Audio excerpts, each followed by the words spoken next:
USS ട്രിപ്പോളി എന്ന ഭീമൻ യുദ്ധക്കപ്പൽ പശ്ചിമേഷ്യൻ കടലിടുക്കുകളിലേക്ക് നീങ്ങിയതും ഇറാനിൽ നിന്ന് JD വാൻസിന് ഒരു ഫോൺ കോൾ.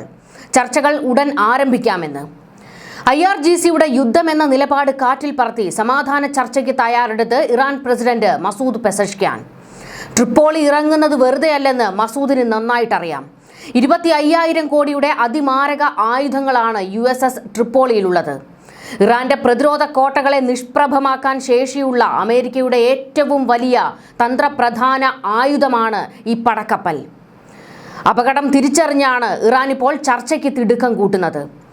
ഇതുവരെ അമേരിക്കയോട് കലിതുള്ളിയ ഇറാൻ വിദേശകാര്യമന്ത്രി അബ്ബാസ് അരാഗ്ചി വരെ ട്രിപ്പോളി ടെഹ്റാൻ ലക്ഷ്യമാക്കി കുതിക്കുന്നതോടെ മയപ്പെട്ടു. IRGC കൊണ്ടുവിതറുന്ന മൈനുകൾ ട്രിപ്പോളിക്ക് വെറും തോട്ടയാണ്. ഇറാന്റെ മിസൈലുകൾക്ക് ട്രിപ്പോളിയുടെ 7 അയലത്തേക്ക് പ്രവേശിക്കാൻ പോലും കഴിയില്ല. ചുരുക്കി പറഞ്ഞാൽ ട്രിപ്പോളി ഇറാന്റെ അന്തകനാണ്. ആധുനിക നാവിക യുദ്ധ ചരിത്രത്തിൽ പുതിയൊരു അധ്യായം കുറിച്ചുകൊണ്ടാണ് USS ട്രിപ്പോളി ഇറങ്ങിയിരിക്കുന്നത്. വെറുമൊരു പടക്കപ്പൽ എന്നതിലുപരി ലൈറ്റ്നിംഗ് കാരിയർ എന്ന വിശേഷണമുള്ള ഈ കപ്പൽ എതിരാളികളുടെ പേടി സ്വപ്നമാണ്. USS ട്രിപ്പോളിയുടെ ഏറ്റവും വലിയ സവിശേഷത അതിൽ വിന്യസിച്ചിരിക്കുന്ന F-35B ലൈറ്റനിംഗ് സെക്കൻഡ് സ്റ്റെൽത്ത് വിമാനങ്ങളാണ്. സാധാരണ വിമാനവാഹിനി കപ്പലുകൾക്ക് വിമാനം ടേക്ക് ഓഫ് ചെയ്യാൻ നീളമേറിയ റൺവേകളും കറ്റാപുൾട്ട് സംവിധാനങ്ങളും വേണം. എന്നാൽ F-35B വിമാനങ്ങൾ short take off and vertical landing സാങ്കേതിക വിദ്യ ഉപയോഗിക്കുന്നവയാണ്. ഇതാണ് ഇതിലെ ഏറ്റവും പ്രധാനപ്പെട്ട ഒരു കാര്യം. Vertical landing. ഒരു ഹെലികോപ്റ്ററിനെ പോലെ ലംബമായി താഴെ ഇറങ്ങാൻ ഈ വിമാനങ്ങൾക്ക് കഴിയും. Lift fan system. പ്രത്യേക ലിഫ്റ്റ് ഫാൻ സംവിധാനം ഉപയോഗിച്ച് കപ്പലിൻ്റെ ചെറിയ ഡെക്കിൽ നിന്ന് പോലും ഇവയ്ക്ക് പറന്നുയരാനാകും. ഏകദേശം 830 കോടി രൂപ വിലമതിക്കുന്ന ഈ അത്യാധുനിക വിമാനങ്ങളാണ് ട്രിപ്പോളിയുടെ ഏറ്റവും വലിയ കരുത്ത്. അമേരിക്കൻ നാവികസേനയുടെ അമേരിക്ക ക്ലാസ് വിഭാഗത്തിൽപ്പെട്ട കപ്പലാണ് USS ട്രിപ്പോളി. പരമ്പരാഗത യുദ്ധക്കപ്പലുകളിൽ കാണാറുള്ള വെൽ ഡെക്ക് ഇതിൽ ഒഴിവാക്കിയിരിക്കുന്നു.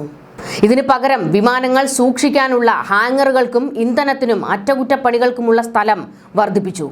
ഇതിലൂടെ ഒരേ സമയം 20-ലധികം F-35B സ്റ്റെൽത്ത് വിമാനങ്ങളെ വഹിക്കാൻ ട്രിപ്പോളിക്ക് സാധിക്കുന്നു. ഈ പ്രത്യേക കോൺഫിഗറേഷനെയാണ് നാവികസേന ലൈറ്റനിംഗ് കാരിയർ എന്ന് വിളിക്കുന്നത്. ഇതൊരു ചെറിയ വിമാനവാഹിനി കപ്പലിന് തുല്യമായ പ്രഹരശേഷി നൽകുന്നു. ഇറാന്റെ തീരപ്രദേശങ്ങൾ റഷ്യൻ നിർമ്മിത S-300, ഇറാൻ സ്വന്തമായി വികസിപ്പിച്ച ബവർ 373 എന്നീ മിസൈൽ പ്രതിരോധ സംവിധാനങ്ങളാൽ സുരക്ഷിതമാണ്. ഏതു ശത്രു വിമാനത്തെയും ദൂരെ തന്നെ കണ്ടെത്താൻ ഇവയ്ക്ക് സാധിക്കും.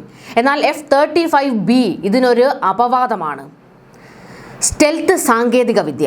റഡാർ സിഗ്നലുകളെ ആഗിരണം ചെയ്യുന്ന പ്രത്യേക കോട്ടിങ്ങും ആയുധങ്ങൾ വിമാനത്തിനുള്ളിൽ തന്നെ ഒളിപ്പിച്ചു വയ്ക്കുന്ന സംവിധാനവും ഇറാന്റെ റഡാറുകളെ കബളിപ്പിക്കാനും ഇവയ്ക്ക് സഹായിക്കുന്നു. Deep strike. ഏകദേശം 870 കിലോമീറ്റർ ദൂരം ഇന്ധനം നിറയ്ക്കാതെ പറക്കാൻ കഴിയുന്ന ഈ വിമാനങ്ങൾക്ക് ഇറാനിലെ ഭൂഗർഭ കമാൻഡ് സെന്ററുകളിലും മിസൈൽ സൈലോകളിലും കൃത്യമായ ആക്രമണം നടത്താൻ കഴിയും. F-35B വെറുമൊരു അറ്റാക്ക് വിമാനമല്ല, മറിച്ച് ആകാശത്തിലെ ഒരു സൂപ്പർ കമ്പ്യൂട്ടറാണ്. യുദ്ധഭൂമിയിലെ ഓരോ ചലനവും സെൻസറുകൾ വഴി ശേഖരിക്കുകയും അത് തത്സമയം വിശകലനം ചെയ്യുകയും ചെയ്യുന്നു. വിമാനം ശേഖരിക്കുന്ന വിവരങ്ങൾ കടലിലുള്ള ഏജീസ് ഡിസ്ട്രോയർ കപ്പലുകളുമായും മറ്റ് സംവിധാനങ്ങളുമായും തൽക്ഷണം പങ്കുവയ്ക്കുന്നു. ഇതിലൂടെ ശത്രുവിന്റെ മിസൈലുകൾ വരുന്നതിന് മുൻപേ കണ്ടെത്താനും തകർക്കാനും അമേരിക്കൻ നാവിക വ്യൂഹത്തിന് സാധിക്കുന്നു. USS ട്രിപ്പോളി വെറുമൊരു വിമാനവാഹിനിയല്ല. ഇതിൽ ഏകദേശം 2200 മറീനുകൾ ഉണ്ടെന്നാണ് റിപ്പോർട്ട്. ഏതടിയന്തര സാഹചര്യത്തിലും കരയിലിറങ്ങി യുദ്ധം ചെയ്യാൻ സജ്ജരായ കമാൻഡോകളാണ് ഇവർ. F-35B വിമാനങ്ങൾക്ക് പുറമെ MB-22 ഓസ്പ്രേ വിമാനങ്ങളും ഹെലികോപ്റ്ററുകളും ഈ കപ്പലിലുണ്ട്. ഇത് കരയിലും കടലിലും ആകാശത്തും ഒരേപോലെ ആധിപത്യം ഉറപ്പിക്കാൻ സഹായിക്കുന്നു. ഹോർമുസ് കടലിടുക്കിലെ സംഘർഷം നിലനിൽക്കുന്ന സാഹചര്യത്തിൽ ട്രിപ്പോളിയുടെ വിന്യാസം ഇറാന് വലിയൊരു തലവേദനയാണ്. എവിടെ നിന്നാണ് ആക്രമണം ഉണ്ടാകുക എന്ന് പ്രവചിക്കാൻ ഇറാൻ സൈന്യത്തിന് കഴിയില്ല. ഏകദേശം 25,000 കോടി രൂപയുടെ യുദ്ധസാമഗ്രികളാണ് ട്രിപ്പോളിയിൽ മാത്രമുള്ളത്. ഇത് അമേരിക്കയുടെ സൈനിക കരുത്തിന്റെ പ്രദർശനം കൂടിയാണ്. പശ്ചിമേഷ്യയിലെ അമേരിക്കൻ സഖ്യകക്ഷികൾക്ക് ഈ നീക്കം വലിയ സുരക്ഷാ ബോധം നൽകുന്നുണ്ട്. USS ട്രിപ്പോളി വെറുമൊരു യുദ്ധക്കപ്പലല്ല, മറിച്ച് അമേരിക്കയുടെ മാറുന്ന യുദ്ധതന്ത്രങ്ങളുടെ പ്രതീകം കൂടിയാണ്. വമ്പൻ വിമാനവാഹിനി കപ്പലുകൾക്ക് പോകാൻ കഴിയാത്ത ഇടങ്ങളിൽ പോലും ലൈറ്റനിങ് കാരിയർ വഴി അതിശക്തമായ സ്റ്റെൽത്ത് ആക്രമണം നടത്താൻ കഴിയുമെന്നത് ആധുനിക നാവിക യുദ്ധത്തിൽ വലിയൊരു വിപ്ലവമാണ്.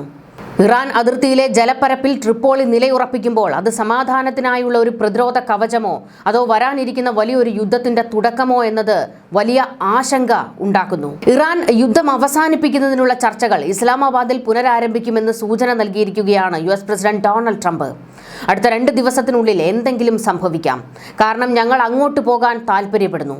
നിങ്ങൾ ഇസ്ലാമാബാദിൽ തുടരണം. ന്യൂയോർക്ക് പോസ്റ്റുമായുള്ള അഭിമുഖത്തിൽ ട്രംപ് പ്രതികരിച്ചു.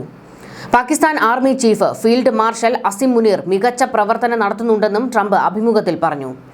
അതേസമയം ഇസ്ലാമാബാദിൽ തന്നെ ചർച്ചകൾ നടത്തുമോ എന്നത് സംബന്ധിച്ച കൂടുതൽ പ്രതികരണങ്ങളൊന്നും ലഭ്യമായിട്ടില്ല. ചർച്ച പുനരാരംഭിക്കുന്നത് സംബന്ധിച്ച് ഇറാന്റെ ഭാഗത്തു നിന്നും ഔദ്യോഗിക പ്രതികരണം വന്നിട്ടില്ലെങ്കിലും ഇറാൻ പ്രസിഡന്റ് മസൂദ് പെസഷ്ക്യാൻ JD വാൻസുമായി സംസാരിച്ചു എന്നുള്ള വിവരമാണ് പുറത്തുവരുന്നത്. കാരണം മറ്റ് അതായത് ഘോര യുദ്ധത്തിന് തയ്യാറെടുത്ത് അമേരിക്ക നിൽക്കുമ്പോൾ അതിനോട് പിടിച്ചു നിൽക്കാൻ കഴിയില്ല എന്നുള്ളത് മസൂദ് പെസഷ്ക്യാനും കൃത്യമായി അറിയാവുന്നത് കൊണ്ട് തന്നെ സമാധാനത്തിലേക്ക് കാര്യങ്ങൾ എത്തും എന്നുള്ള ഒരു വിവരങ്ങൾ പുറത്തു വരുന്നുണ്ട്. ഇസ്ലാമാബാദിൽ നടന്ന ആദ്യ ചർച്ചയിൽ ഇറാനും US തമ്മിലുള്ള തർക്കം പരിഹരിക്കുന്നതിൽ പുരോഗതി ഉണ്ടായിട്ടുണ്ടെന്ന് ഇരുപക്ഷവും പറഞ്ഞിരുന്നു. താൽക്കാലിക വെടിനിർത്തൽ കാലാവധി അവസാനിക്കുന്നതിന് മുൻപായി തന്നെ 2ാം ഘട്ട ചർച്ച നടക്കും എന്നാണ് സൂചനകൾ. ആദ്യ 24 മണിക്കൂറിൽ ഒരു കപ്പലിനും US ഉപരോധം മറികടക്കാൻ സാധിച്ചിട്ടില്ലെന്ന് US സൈന്യം അവകാശപ്പെട്ടിരിക്കുന്നത്. 6 ചരക്ക് കപ്പലുകളെ തിരികെ അയച്ചതായും US സൈന്യം അറിയിച്ചു. ഇറാനിയൻ തുറമുഖങ്ങളിൽ പ്രവേശിക്കുന്നതും പുറത്തു പോകുന്നതുമായ കപ്പലുകളെ തടയുന്ന ദൗത്യത്തിൽ 10,000-ലധികം US നാവികർ, മറീൻ കോർപ്സ് അംഗങ്ങൾ, എയർമെൻ എന്നിവരും 1 ഡസനിലധികം യുദ്ധക്കപ്പലുകളും ഡസൻ കണക്കിന് വിമാനങ്ങളും പങ്കാളികളാണ്. അതായത് ഇറാന് അവരുടെ തുറമുഖങ്ങളിൽ നിന്ന് അനങ്ങാൻ കഴിയില്ലെന്ന്. ആദ്യ 24 മണിക്കൂറിനുള്ളിൽ ഒരു കപ്പലിനും US ഉപരോധം മറികടക്കാൻ കഴിഞ്ഞില്ല. കൂടാതെ 6 ചരക്ക് കപ്പലുകൾ ഒമാൻ ഉൾക്കടലിലെ ഒരു ഇറാനിയൻ തുറമുഖത്തേക്ക് തിരികെ അയച്ചു. അറേബ്യൻ ഉൾക്കടലിലെയും ഒമാൻ ഉൾക്കടലിലെയും ഇറാനിയൻ തുറമുഖങ്ങളിലും തീരദേശങ്ങളിലും പ്രവേശിക്കുന്നതോ പുറത്തു പോകുന്നതോ ആയ എല്ലാ രാജ്യങ്ങളുടെയും കപ്പലുകൾക്കെതിരെയും ഈ ഉപരോധം നടപ്പാക്കുകയാണ് അമേരിക്ക. ഹോർമുസ് കടലിടുക്ക് വഴി ഇറാനിയൻ അല്ലാത്ത തുറമുഖങ്ങളിലേക്കും പുറത്തേക്കും സഞ്ചരിക്കുന്ന കപ്പലുകളെ തടയില്ല എന്ന് US സൈന്യം പ്രസ്താവനയിൽ അറിയിച്ചിട്ടുണ്ട്. ഹോർമുസിൽ വലിയ പ്രതിരോധത്തിലേക്ക് ഇറാൻ എത്തിയിരിക്കുകയാണ്. അവർക്ക് ദിനംപ്രതി 4000 കോടിയുടെ നഷ്ടമാണ് ഇപ്പോൾ സംഭവിച്ചുകൊണ്ടിരിക്കുന്നത്. അതുകൊണ്ട് അധികം ബലം പിടിക്കാൻ ഇനി ഇറാന് കഴിയില്ല. ഇതിനിടെ ഇറാനിയൻ തുറമുഖങ്ങളിൽ അമേരിക്ക ഏർപ്പെടുത്തിയ നാവിക ഉപരോധം അങ്ങേയറ്റം ഉത്തരവാദിത്തരഹിതവും അപകടകരവുമാണെന്ന് ചൈന പ്രതികരിച്ചു. മേഖലയിൽ നിലനിൽക്കുന്ന വെടിനിർത്തൽ കരാറിനെ തകർക്കുന്നതാണ് അമേരിക്കയുടെ നീക്കമെന്ന് ചൈനീസ് വിദേശകാര്യ മന്ത്രാലയം കുറ്റപ്പെടുത്തി. ഹോർമുസ് കടലിടുക്കിലൂടെയുള്ള കപ്പൽ ഗതാഗതത്തെ ഇത് കൂടുതൽ സങ്കീർണമാക്കുമെന്നും ചൈന മുന്നറിയിപ്പ് നൽകി.